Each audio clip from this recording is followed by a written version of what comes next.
I feel like his wife sometimes. Very good.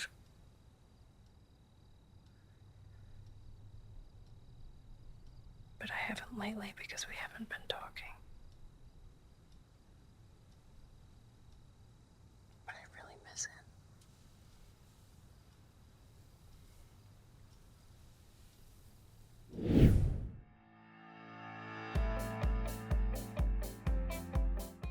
So we're actually related. We're not. This is our reveal.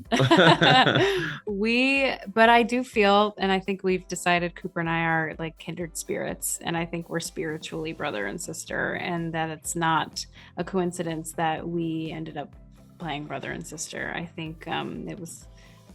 I'm sounding like way too philosophical about this. I'm like, it's You written sound like in a the witch. stars.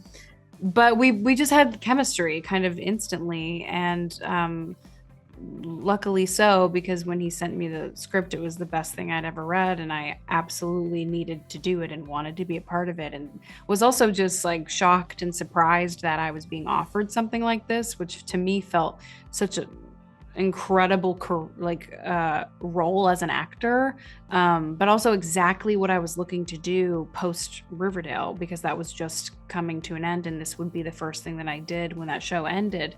So I just felt grateful, and then we were able to get to know each other for a year before we started shooting, which I think just obviously helped the chemistry even more and helped us get to know each other, and it sort of just became like a we understand each other, we get each other, we both feel very deeply.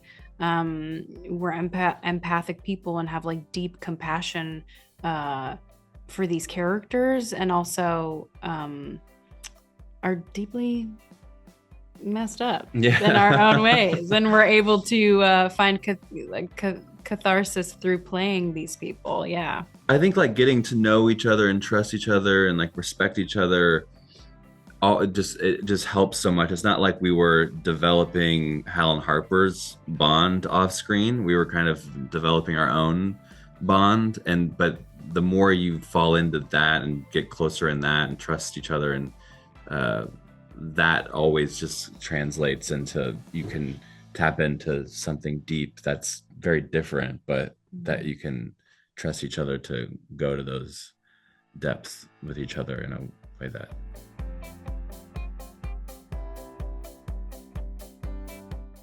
I feel like young Harper, we just found a way in to her through shooting.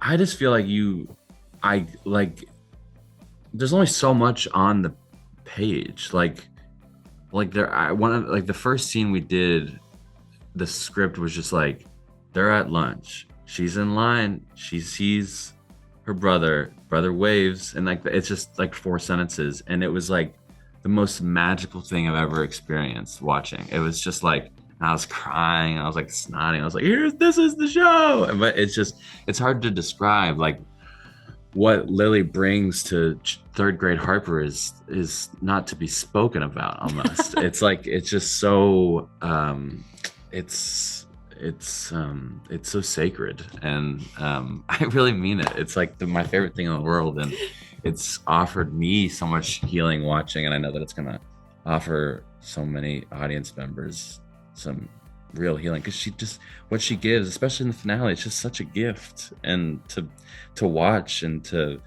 be able to kind of ride the coattails of it, it yanks you into something very deep, and yeah, Thank you. thank you.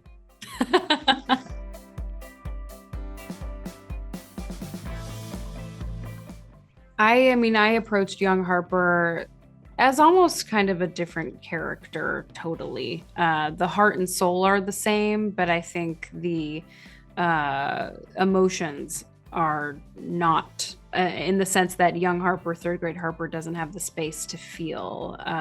She can feel angry and be mean to her brother, and pushy and ignore and passive aggressive to her dad, but she can't express sadness or grief, because she's not allowed to. She has to keep, if she cracks, her whole family will fall apart.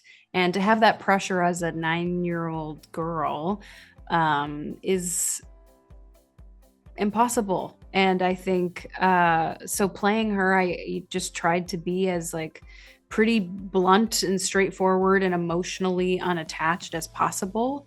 It sneaks in there definitely. Like she has obviously a big soft spot for her brother, but ultimately on the outside is I'm resentful because I have to take care of you and I shouldn't. I shouldn't have to be in this position. And I think she knows that. So there's some like jadedness there, and this I don't I don't I don't belong with these people, my peers, they're stupid. I think it's sort of a she knows how grown up she is compared to the rest of her classmates, and I think not she doesn't walk around with her nose turned up at them. She just I think she sort of like would have a hard time saying, "Oh yeah, I'm a third grader." Like she wouldn't identify with that.